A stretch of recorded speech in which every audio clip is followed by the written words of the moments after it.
This son of a bitch has the Bill of Rights on the Declaration of Independence on fire on the front cover, saying get rid of this, and then he sits around. I mean, this is bull. But wait, I won't be invited to the coffee with Mr. Bobbitt if I don't agree with him. And, I mean, you ought to go to these events. I mean, the scum, the slime, the filth. And they're all real stupid and lazy. They work about 2 hours a week, and then they just sit around with their professor jobs, hitting on, well, most of them don't hit on the women. They just hang out with Bobbitt, prancing around. Look, all your crap's going to be swept aside. You're weak. You're trash. Get out of America's way, filth. Hold on. I got to settle down and cover this, so I'll never get to it. And I got to go do about 50 things. Is Mike here yet? For me to do that work. I'm supposed to end this here in a minute because I got work I got to do. Oh, jeez. But I said I'd take calls. Let me just read through it quickly. Maybe tomorrow I'll do part 2 of this when I'm more settled. It just goes on for page after page. In Bobbitt's view, the current wars against terror provide a shrill wake-up call. Bobbitt's previous book, The Shield of Achilles, he was at a lecture called The New World Order, explores the grand themes of warfare and state development, marking his penchant for the magnum opus, a nearly 700-page toilet paper pile, I would add, including, I read it, more than 100 pages of notes. Terror and consent follow suit, taking on a similarly big picture. If we want to defeat state-shattering terror, we have to get rid of the state. If we want to defeat state-shattering terror in the 21st century, Bobbitt writes, we'll need to transform the emerging constitutional order of the 21st century state. Get rid of that evil Bill of Rights. Specifically, we must stop thinking like a nation state and start thinking like the market state that we are inevitably becoming. The nation state, a constitutional order dedicated to protecting and improving the material welfare of its citizens, served the United States well from the mid-19th century to the end of the Cold War. But Bobbitt contends it's vulnerable to a new battery of threats. It's vulnerable, so let's get rid of it. Just like, the internet's in trouble, let's just get rid of it. We have our new one for you when they're killing it. The accessibility of weapons of mass destruction, which our government hands out like hotcakes to Pakistan and everybody else.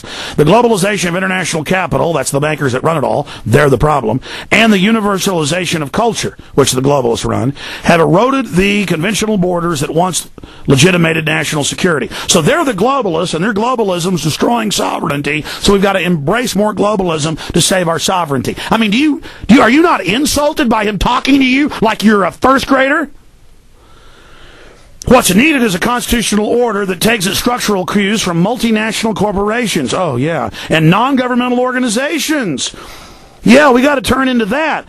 Relying less on law. Oh, yeah. And regulation and more on market incentives where they control it all. To expand people's options, that'll take your options, such as market steps, keeps its finger on the pulse of consumer demand, advocates trade liberalization, is prone to the privatization of public works. We're bankrupt, handing over our whole infrastructure to these control freaks. Read the IMF documents that came out in 2002. Their words, not mine. Will outsource many functions in similar rooms of political science departments. The change is referred to as neoliberalism. On the streets, it is known as globalization. Is Mike here yet? Is Mike here? Okay, 10 minutes, okay. All right, we'll go for 10 more minutes because I got to get this done. I got like 20 other things to do. Oh, why do I even read it? Just look at the cover. Just look at the enemy. Look what that bastard, look what they do. You know what this means, folks, when they put the Constitution being shredded on the front of the paper and say it's good? It means we're in a lot of trouble. They built death camps. They're putting frickin' poison in our water. These are some son of a bitches. You get mad at your neighbor if they park in your parking spot. You get mad at the neighbor's dog if it craps in your yard. But you don't get mad when a bunch of mad dog killers are building FEMA camp control grids, brainwashing police, banning protest, having door-to-door gun confiscations. This is life and death. These people are going to, if you're lucky, just turn you into a slave. But most of us are dead. You can't serve them. You can't join them. They aren't going to quit. They aren't going to stop. They aren't going to back off. They aren't going to give in. Their job is dressing up in their little suit clown outfits and making you feel good at lots of academic meetings to keep the intelligentsia down and not aware of what's happening. Tomorrow on the radio show, I'm going to start it with this and just go over the whole thing again and read the second half, because I won't have time to cover it all. It just gets worse and worse and worse and worse and worse and worse. And it's all about these bastards' personal power trips. It's all about how they get to be the boss and how they get to destroy America and set up a new system. And they just make me sick. They make me sick! And then these dumbasses, send me emails going, I'm not patriotic, I'm criticizing the government. The government is run by the private bankers. The government is destroying our country. The government wants world government where no one can oppose them.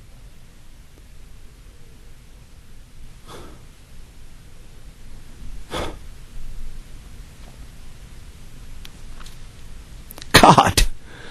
A bunch of psychopath inbred aristocracy poisoning us, doing all this crap to us, laughing about it, writing books about it, putting the Constitution being shredded on front of the paper and saying it's good. I mean, they're just a bunch of bastards, man. But see, they got to sell torture of children. They got to sell destroying the Bill of Rights. It's who they are. They're now down to doing it. They're doing it right now. I'm giving each caller 1 minute. Dave in California, you're on the air. Go ahead. Okay, real fast, no rant for that idiot named Bobbitt. Good name for him, though, huh? Well, they call him idiots. He's not an idiot. He's a predatory son of a bitch that knows what's good for him and the elite. Right. Okay, well, he thinks we need to lay down and die so that son of a bitch can have a power trip. Well, we still got the Second Amendment, brother, and we still got the place to put the cartridges in, too. So the heck with that. You know, just they can say whatever they want, but this... You know, when all these just know this. We're going to just know this. Damn prison. Just know this. This son of a bitch, right here, University of Texas senior fellow Philip Bobbitt. If there's ever an enemy of the Republic, that's it right there. That is an enemy of the Republic. He's on my list. Anyway, two things real fast. You had Steve Alton on last week, and he's setting himself up as some big hero of the 9/11 movement. I bought his book and read it. It's a limited hangout.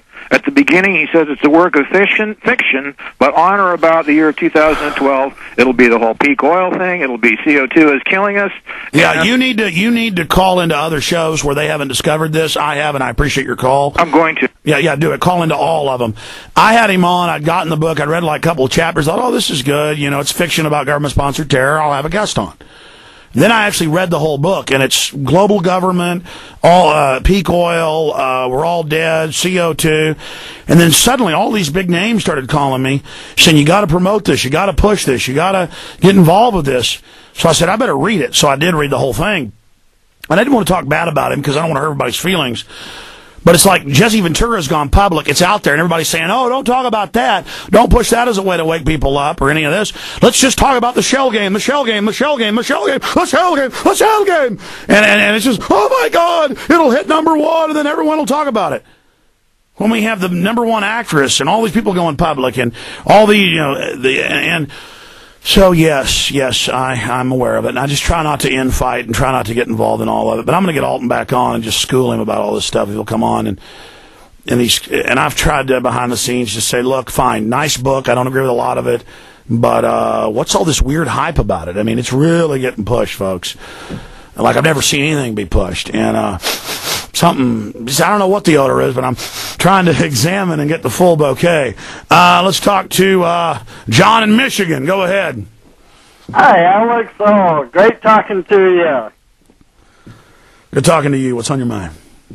Oh, I'd like to talk about the capabilities of the intelligence community and how we can have more power over them as long as we come up with plans to overcome them.